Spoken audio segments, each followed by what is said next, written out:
नमस्कार साथियों। आज हम अपने YouTube चैनल पे एक नई डिस्कशन लेके आने वाले हैं। आज मैं पहले एक बात करने जा रहा हूँ कैपिटलिज्म की। पैसा ही पैसा होगा। मस्त प्लान है। कैपिटलिज्म क्या है? क्या कैपिटल शब्द से ही हमें चीज़ समझ आ रही है कि पैसे के बारे में बात हो रही है, अमीरी के बारे में बात हो रही है, बहुत सारे पैसे के बारे में बात हो रही है। पर क्या इतना सारा पैसा हमारी लाइफ में रियली यूज़फुल है, उपयोगी है, या फिर हम एक अंधी रेस में भाग रहे हैं? We are just running in a rat race. और वही रैट रेस से हम अपने आप को फुलफिल करना चाह रहे हैं, जो कि शायद कभी भी नहीं होने वाला। और एट दी एंड जब हम रात को सोते हैं तो हम अपना वही हिसाब किताब, अपना वही नॉर्मल कैलकुलेटर चलाते हैं जो हमें डिससेटिस्फाई करता है, और फिर हम कहीं ना कहीं सोचते हैं कि ये क्या हो रहा है। इस बात को थोड़ा प्रैक्टिकली और टेक्निकली समझते हैं। इस समय धरती पे लगभग 800 करोड़ लोग रह रहे हैं। अब आप एक चीज़ समझिए कि ये 800 करोड़ लोग जो रिप्रोड्यूस कर रहे हैं और अपनी जनसंख्या को आगे बढ़ा रहे हैं, तो एनी हाउ ये बढ़ के 900 करोड़ भी होगा, उससे भी बढ़ेगा। अब ये सभी लोग अगर ये कोशिश करें कि हम इतने अमीर हो जाएं, उतने अमीर हो जाएं, और बढ़ जाएं, और एक्सपैंड कर लें, क्या ये थोड़ा सा गलत अप्रोच नहीं है कि अर्थ जो हमारी है वो तो उतनी लिमिटेड रहने वाली है, तो हम एक्सपैंड करके कहाँ जाएंगे? हम गुफा खोद के नीचे जा रहे हैं या रॉकेट छोड़ के ऊपर जा रहे हैं? कुछ समझ में नहीं आने वाला। एनी हाउ हमें अपनी ज़रूरतों को समझना पड़ेगा, अपनी वांट्स को सेपरेट रखना पड़ेगा, और इस चीज़ों को, इस एजुकेशन को और ज़्यादा स्प्रेड करना पड़ेगा बहुत ही इनिशियल स्टेज पे अपनी लाइफ की। आज की डेट में युवा मोस्टली यही सफ़र कर रहा है कि उसे पता नहीं कि उसकी रेस कहाँ से स्टार्ट है और वो कहाँ जाए, क्या चीज़ के लिए उसे अपनी लाइफ, मतलब क्या चीज़ वर्थ इट है उसकी लाइफ के लिए। उसकी ज़िंदगी 5 साल की है या 50 साल की है। आप एक रेस ट्रैक को इमेजिन करके देखिए। हर एक रेस ट्रैक की भी एक कैपेसिटी होती है। वहाँ पे एक लिमिटेड नंबर ऑफ लोग भाग सकते हैं, और एक तरह से वो रेस शुरू होगी, एंड होगी। आप सोचिए कि अंधी भीड़ उस रेस ट्रैक पे भागने लग जाए तो क्या होगा? It will be a complete mess, जो कि आज की डेट पे हमारे प्लैनेट अर्थ पे हो रहा है। I am not talking about India, it's a global topic. क्योंकि कहीं ना कहीं इंडिया वाले बोल रहे हैं कि ये वेस्टर्नाइज चीज़ें हैं, कैपिटलिज्म वेस्ट से आ रहा है। ठीक है, समहाउ वेस्ट से आ रहा है, पर हम भी तो उस चीज़ को कॉपी कर रहे हैं। हम भी उस चीज़ को एज इट इज़ अपनी लाइफ में उतार रहे हैं बिना कुछ भी एनालाइज करें। क्यों? अगर ये वेस्ट से आ रहा है तो हम इसे क्यों अपनी लाइफ में आने दे रहे हैं? क्योंकि anyhow we are driven by this things. क्योंकि हमारा ह्यूमन नेचर हमें एक्सपैंड करने के लिए बार बार अंदर से आवाज़ देता है, पर हम ये जो एक्सपेंशन कर रहे हैं वो गलत जगह पे कर रहे हैं। We need to expand, but there are some other terms जहाँ पे हमें एक्सपैंड करना चाहिए।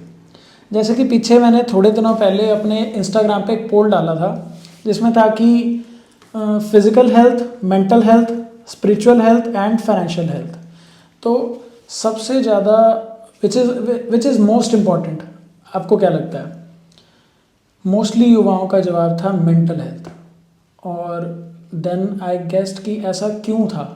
क्योंकि मुझे ऐसा लगता है कि सबसे ज़्यादा युवा सफ़र कर रहे हैं इस चीज़ में कि how to cope up with this physical, spiritual and financial aspect.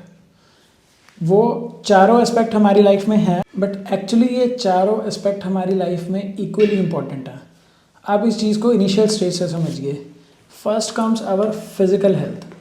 देखिए, एक बच्चा जब बड़ा होता है तो सबसे पहले उसकी फिज़िकलिटी पे फोकस किया जाना चाहिए कि वो फिज़िकली भी पूरी तरीके से ग्रो कर पाए, उसकी फ़िज़िकल हेल्थ मेंटेन रहे। At the end our body is the tool, जिसको यूज़ करके हम इस पूरी जर्नी ऑफ लाइफ का एक्सपीरियंस ले सकते हैं। We need the eyes, we need the tongue, we need all our limbs completely fine, ताकि हम इस जर्नी पे सही से ट्रैवल कर सकें। Then comes our mental health. जो कुछ भी हमें बचपन से फीड किया जाता है वो कहीं ना कहीं हमारी मेंटल हेल्थ में कॉन्शियसली और सबकॉन्शियसली कंट्रीब्यूट कर रहा होता है। एंड उसी चीज़ का रिजल्ट होता है कि कोई इंसान कैसा बनता है और कोई इंसान कैसा बनता है। अब मेंटल हेल्थ को इस तरीके देखिए कि बचपन से हमें जिस तरह का माहौल दिया जाता है, हम इंसान को ग्रो करने के लिए एक अच्छा एटमॉस्फेयर चाहिए होता है। तभी हमारे कल्चर में एक फैमिली सिस्टम है। आज न्यूक्लियर फैमिलीज़ आ गई हैं, पहले जॉइंट फैमिलीज़ थी जिसमें हमें एक अच्छा हेल्दी इन्वायरमेंट मिलता था और उससे हमारी मेंटल हेल्थ भी बैलेंस होती थी। आज के समय में न्यूक्लियर फैमिलीज़ और अदर प्रेशर्स की वजह से हमारा मेंटल हेल्थ भी बहुत ज़्यादा पुअर होता जा रहा है, हम उन चीज़ों से कॉप अप नहीं कर पा रहे। Then comes our spiritual health. Spiritual health इसलिए ज़रूरी है कि हमें ज़िंदगी में सिर्फ लॉजिकल थिंकिंग से काम नहीं करना। There are things beyond logic, there are powers beyond logic, जिन चीज़ों को हम माने या ना माने बट दे आर वर्किंग। और आप उसे कोई भी टर्म दीजिए, I don't use any term for that, but it comes under spiritual health कि हमें कुछ ऐसे मोराल्स, कुछ ऐसी चीज़ें, कुछ बेसिक सही गलत कुछ तो होगा ज़िंदगी में। और ये बात हमें सबको ही पता होती है कि हम क्या सही कर रहे हैं, क्या गलत कर रहे हैं, बट फिर भी कहीं ना कहीं वो चीज़ें कॉम्प्रोमाइज़ हो जाती हैं जस्ट बिकॉज मे बी हम स्पिरिचुअली इतने ज़्यादा इंक्लाइंड नहीं हैं या हम इतनी सही स्टेट में नहीं हैं। And last but not the least comes the financial health. अब फाइनेंशियल हेल्थ क्यों ज़रूरी है? देखिए, पहले की तरह अब हम जंगलों में तो नहीं रहते, we are living in civilise societies. ये शब्द अच्छा है या बुरा है मुझे नहीं पता, पर रियलिटी इज़ दिस कि अब हमें गिव एंड टेक करना पड़ता है। कोई भी चीज़ आपको चाहिए मार्केट से, चाहे वो आपका खाना हो, चाहे वो आपकी बेसिक नीड्स हों, चाहे आपकी कोई वांट्स हों, हर एक चीज़ के लिए you have to pay something. तो उस चीज़ के लिए you have to earn something. अब अपनी ज़रूरतें हमें डिफ़ाइन करनी पड़ेंगी और अपनी ख्वाहिशों को हमें अलग रखना पड़ेगा। तो ऑल ओवर हमें ये चारों चीज़ों की बराबर ज़रूरत है। हमें अपनी फिज़िकलिटी, मेंटल हेल्थ, स्पिरिचुअलिटी और फाइनेंशियल हेल्थ, इन चारों चीज़ों पे बराबर काम करने की ज़रूरत है। अब सोसाइटी क्या प्रॉब्लम फेस कर रही है? जो कैपिटलिस्ट सोसाइटी है वहाँ से इन्फ्लुएंस होने के बाद सबसे ज़्यादा लोग फाइनेंशियल हेल्थ के पीछे भाग रहे हैं। और वो भी फाइनेंशियल हेल्थ नहीं है, एक्चुअली हेल्थ इज़ समथिंग जब सब कुछ बैलेंस में होता है। सो जब सब कुछ बैलेंस नहीं है, it will not be called health. ये फाइनेंशियल स्ट्रक्चर के पीछे भागने के लिए हमें अपनी स्पिरिचुअलिटी दांव पे लगानी पड़ रही है, अपनी मेंटल हेल्थ दांव पे लगानी पड़ रही है, और फिजिकल तो आपको पता ही है कि हमारे शरीर का क्या हाल है। अब जब ये क्लियरली समझ आ ही रहा है कि हम कहीं ना कहीं फंसे हुए हैं और बेसिकली एक लूप है जहाँ पे हम पीढ़ी दर पीढ़ी फंसे हुए हैं। एक्चुअली इंसान का एक बेसिक टैक्ट है कि उसे सरवाइव करना है, पर ये उसकी फिजिकलिटी, उसकी बायोमैकेनिक्स उसे बोलती है कि उसे सरवाइव करना है। पर एट द एंड सिर्फ सर्वाइवल इज़ नॉट रिक्वायर्ड, उसके अलावा भी we are the most enhanced species on the planet, ऐसा कहा जाता है हर जगह। और अगर इस चीज़ को मान के चलें तो हमें इससे कुछ आगे भी निकल के सोचना चाहिए। अब इस बात को थोड़ा एक लेवल डीप लेकर जाते हैं और इसको स्पिरिचुअल तरीके से समझने की कोशिश करते हैं। मैं यहाँ किसी धर्म का नाम नहीं लूँगा, पर जहाँ पर हमारे धर्म की दुनिया टिकी है वहाँ पर यही बोला जाता है कि काम, क्रोध, लोभ, मोह, अहंकार, ये 5 विकारों से बचना हमें ज़रूरी है। अब यहाँ पे हमारी सारी गेम जो घूम रही है वो अहंकार के आसपास घूम रही है, जहाँ पे मैं से ही दुनिया शुरू हो रही है और मैं पे ही दुनिया ख़त्म हो रही है। अगर हम अपने अंदर से मैं निकाल के हमारा, हम सबका, सभी का, समाज का, ऐसे कुछ शब्दों का इस्तेमाल करना शुरू करें तो शायद हमारी ज़िंदगी में भी कुछ और इम्प्रूवमेंट्स आ सकें। अब एक बार इसको ध्यान से देखते हैं। जब हम कमा अपने लिए रहे हैं या अपने बच्चों के लिए रहे हैं या अपने परिवार के लिए रहे हैं, मतलब मेरे बच्चे, मेरा परिवार, सब कुछ मैं, सब कुछ एक माइक्रो लेवल से हम देख रहे हैं दुनिया को। हमारी नज़र कहीं भी मैक्रो नहीं है। ज़्यादा से ज़्यादा कोई इंसान ज़्यादा से ज़्यादा अपने शहर के बारे में सोच रहा है, कोई और बड़ा देशभक्त है तो शायद अपने देश के बारे में सोच रहा है, पर हर एक सोच कहीं ना कहीं जाके ख़त्म हो रही है, कहीं ना कहीं बाउंड्रीज़ पे ख़त्म हो रही है।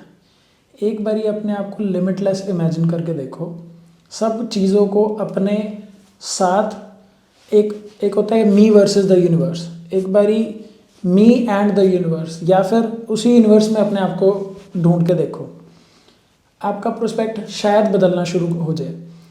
मुझे ऐसा लगता है कि अगर हाफ ऑफ द पॉपुलेशन या 1/4 ऑफ द पॉपुलेशन भी वॉलंटियर टाइप पॉपुलेशन हो जाए ना, तो बाकी लोगों का बहुत भला हो सकता है। ये जो सिनेरियो है कि मैं कमाऊंगा और अपने बच्चे के लिए, अपने परिवार के लिए छोड़ के जाऊंगा, इस सिनेरियो को ध्यान से देखिए। क्या समाज में कम बच्चे हैं जिनके लिए आप कुछ कर सकते हो, जिसमें आपको अपने बच्चे, कुछ अपना जोड़ना है, क्या आपके जेनेटिक्स प्रीमियम जेनेटिक्स हैं, कुछ खास है आपके जेनेटिक्स में जो आपको ऐसा लगता है कि नहीं मेरा कुछ वंश यहाँ छूट जाना चाहिए? ये क्या है जो आपके अंदर से मैं मेरा करवा रहा है? ये आपका अहंकार है। अगर आप इस अहंकार को छोड़ के देखो तो 1/4 या हाफ ऑफ द पॉपुलेशन भी अगर अपने अलावा दूसरों के लिए काम करने लग जाए या समाज को बेहतर बनाने के लिए काम करने लग जाए तो सिनेरियो कितना डिफरेंट होगा। हमारी फाइनेंशियल, मेंटल, स्पिरिचुअल और फिजिकल हेल्थ चारों ही कितनी बैलेंस होंगी। इस बात से हमें शायद एक और बात समझ आ जाए कि जितने भी फैंसी गोल्स हमने अपनी लाइफ के लिए बना रखे हैं शायद वो हमें कहीं नहीं लेके जा रहे, शायद वो बहुत ज़्यादा मीनिंगलेस है, बहुत ज़्यादा पर्पसलेस है। और अगर अपनी ज़िंदगी को मीनिंग देना ही है तो you should live for more than you, at least you should live for more than you. इस बात को मैं दूसरे शब्दों में कहूँ तो ये भी कह सकते हैं one should behave like a mother to the earth. ये बात मैंने कहीं पे सुनी थी और बहुत गहराई से समझने की कोशिश करी।